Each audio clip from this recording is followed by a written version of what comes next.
नमस्कार मित्रांनो, मी अशोक कबनूरकर बोलतो आहे. मित्रांनो, एक गोष्ट तुम्हाला सांगणार आहे. एक राजा होता. राजाचं छोटं बाळ 3 वर्षाचं होतं आणि अचानक रडू लागलं सकाळपासून. बंगल्यामधून सूर्याकडे बघितलं, तो मला सूर्य पाहिजे, मला सूर्य द्या म्हणत होतं. राजानं खूप विनवणी केलं, बरेच लोक त्याची विनवणी केले. दुपारचे 12 वाजले पण ते लेकरू रडायचं थांबेना.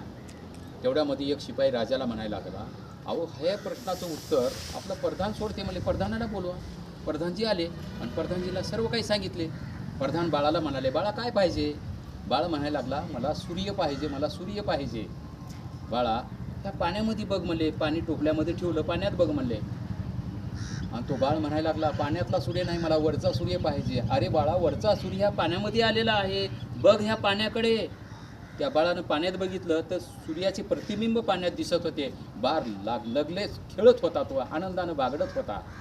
बोलण्याचा तात्पर्य म्हणजे कौशल्य होतं दुःख निवारण करण्याचं किंवा रागावर मात करण्याचं. प्रत्येकाकडे माणसाचं कौशल्य असलं पाहिजे. धन्यवाद.